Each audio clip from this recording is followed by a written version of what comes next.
12 গুণের নারীকে আল্লাহ তাআলা ভালোবাসেন। যেই নারীর মাঝে 12টা গুণ সে বিলং করতে পারবে, 12টা গুণ যে মেনে চলতে পারবে, তার লাইফে ফলো করতে পারবে, আল্লাহ তাআলা নিজেই তাকে ভালোবাসবেন। সুবহানাল্লাহ পড়বেন না আপনারা সবাই? প্রথম যে গুণের নারীকে আল্লাহ তাআলা ভালোবাসেন সেই গুণটা হচ্ছে যেই নারী প্রতিশোধ না নিয়ে মাফ করতে পারে আল্লাহর দিকে তাকিয়ে, আল্লাহ তাকে নিজেই ভালোবাসার ঘোষণা দিয়েছে। সুবহানাল্লাহ পড়বেন না আপনারা? কোরআনে আল্লাহ তাআলা বলেছেন উইদ্দাত লিল মুত্তাকিন, আমি জান্নাতকে প্রিপেয়ার করে রেখেছি তাদের জন্য যাদের হৃদয়ে আল্লাহ তাআলার ভয় আছে। জান্নাত পাবে তারা যাদের হৃদয়ে আল্লাহ তাআলার ভয় আছে। তো তাদের গুণ কি কি আছে? আল্লাহ তাআলা একটা গুণ বলেছেন, ওয়াল আফিনা আনিন নাস, দে উইল ফরগিভ পিপল, তারা মানুষকে ক্ষমা করবে, and they will not take revenge, তারা প্রতিশোধ নেবে না। অনেকে দেখবেন যে অনেক আগে কেউ কষ্ট দিয়েছে, কোনো একটা কথা বলে, গালি দিয়ে, ধার নিয়ে বা কোনো একটা ভাবে তাকে কষ্ট দিয়েছে, বাট মানুষ এটাকে পেলে পুষে বড় করে 4 বছর পরে গিয়ে হলো প্রতিশোধ নেয়। অনেকে আবার খুনও করে। এরকম আছে না যুবক ভাইয়েরা? প্রতিশোধের জীবনটা কখনো সুন্দর জীবন হতে পারে না। প্রতিশোধের মাঝে কোনো আধ্যাত্মিক কোনো লাভ নেই, আত্মকেন্দ্রিক কোনো লাভ নেই, মনের শান্তিও নেই। মাফ করবেন, আল্লাহ নিজে আপনার হৃদয়ে একটা আল্লাহ প্রদত্ত শান্তি দান করবে। সুবহানাল্লাহ পড়বেন না আপনারা? So they will forgive people, they will not take any revenge in their lives. তারা মাফ করে দিবে, তারা কখনো প্রতিশোধ নেবে না। আমরাও ট্রাই করব মাফ করার জন্য। রাজি আছেন তো ইনশাআল্লাহ? একবার ভাবুন যে সেই নারী কতটা উত্তম নারী, যে নারীকে কোনো মানুষ ধোঁকা দিয়েছে, কষ্ট দিয়েছে, তার সতীত্বে আঘাত করেছে, তার চরিত্র নষ্ট করে তার জীবনের সমস্ত সুখকে কেড়ে নিয়েছে, বাট সেই নারী জাস্ট প্রতিশোধ না নিয়ে আল্লাহর দিকে তাকিয়ে মাফ করে দিয়ে নতুন জীবন শুরু করেছে। তার মতো উত্তম নারী, চরিত্রবান নারী আল্লাহর জমিন আর কেউ হতে পারে না। ঠিক কিনা বলেন সবাই? So they will forgive people, তারা মাফ করে দিবে, প্রতিশোধ নেবে না। 1 2 মনোযোগ আছে সবার? আছে আছে। 2 নাম্বার গুণ হচ্ছে সেই নারীকে আল্লাহ তাআলা বড্ড ভালোবাসেন যেই নারী ধৈর্যশীল। বলেন সবাই, কি শীল? Success it depends on patience. সফলতা এটা ডিপেন্ড করে আপনার ধৈর্যের উপরে। যার ধৈর্যের পাহাড় যত বড়, তার সফলতার লেভেল তত বড়। সুবহানাল্লাহ পড়বেন না আপনারা? Sabr is about tightening your bond and relationship with Allah subhanahu wa ta'ala when you are doing a lot of hard work, when you are facing so many problems in your life, যখন কষ্ট করে কাজ করছেন, জীবনের সুখ নাই, খালি অশান্তি, খুব স্ট্রাগল, খুব পেইন, খুব প্রবলেম, প্রত্যেকটা মুহূর্তে যদি আপনি আল্লাহর উপরে ভরসা করতে পারেন, আপনি হচ্ছেন প্রকৃতপক্ষের ধৈর্যশীল বান্দা। সুবহানাল্লাহ পড়বেন না? এই পৃথিবীতে হাজার হাজার পরিবার টিকে আছে একজন নারীর ধৈর্যশীল হওয়ার উপরে। এটা আমি আগেও বলেছি যে কোটি কোটি পরিবার পৃথিবীতে আছে শুধুমাত্র নারীর ধৈর্যের জন্য, সবরের জন্য সন্তান টিকে আছে, শ্বশুর টিকে আছে, শাশুড়ি টিকে আছে, স্বামী টিকে আছে।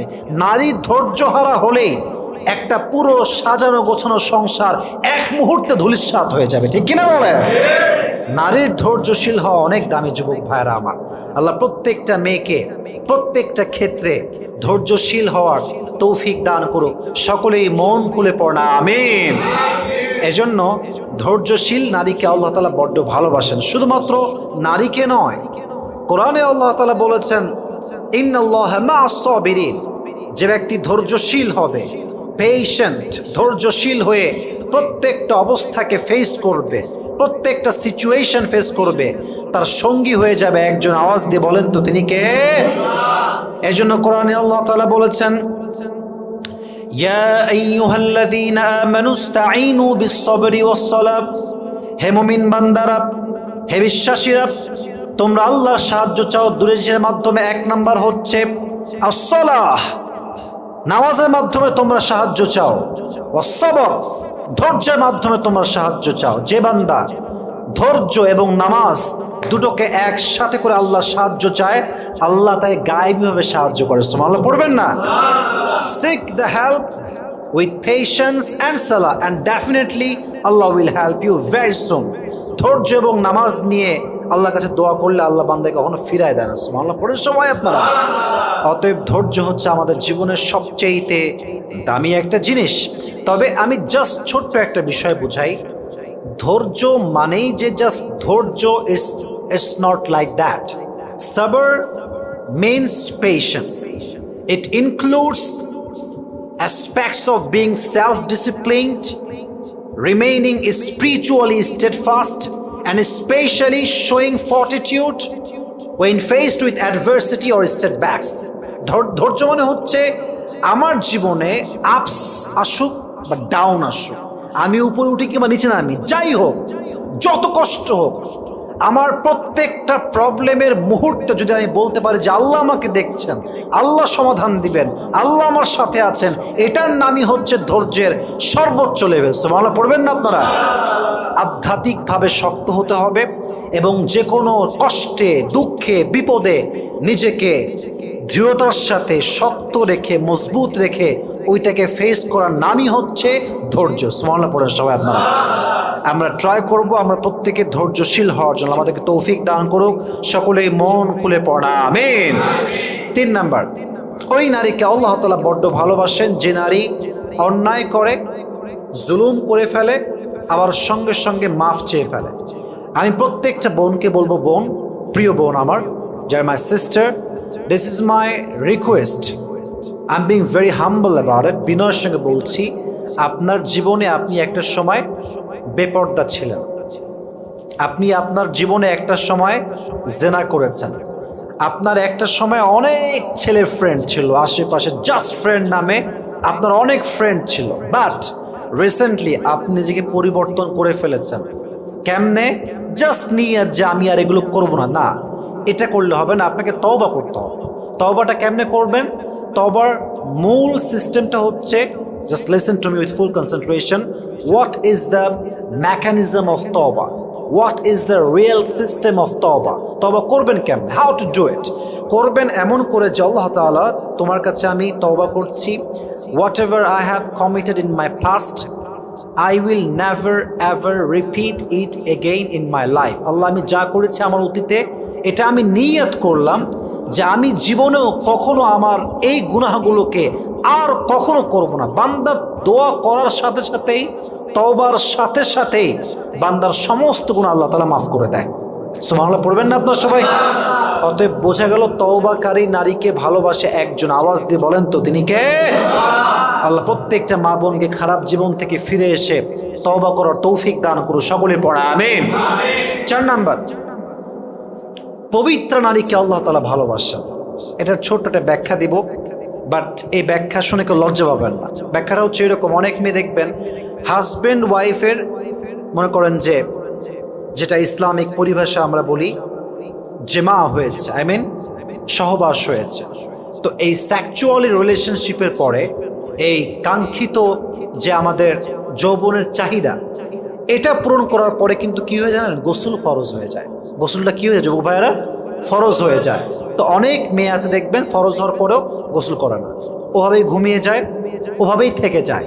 তো এইটা ঠিক না, কারণ আপনি যে অপবিত্র অবস্থায় আছেন, আমাদের মৃত্যু কখন আসবে এটাকে আমরা কেউ জানি? বলেন, জানি?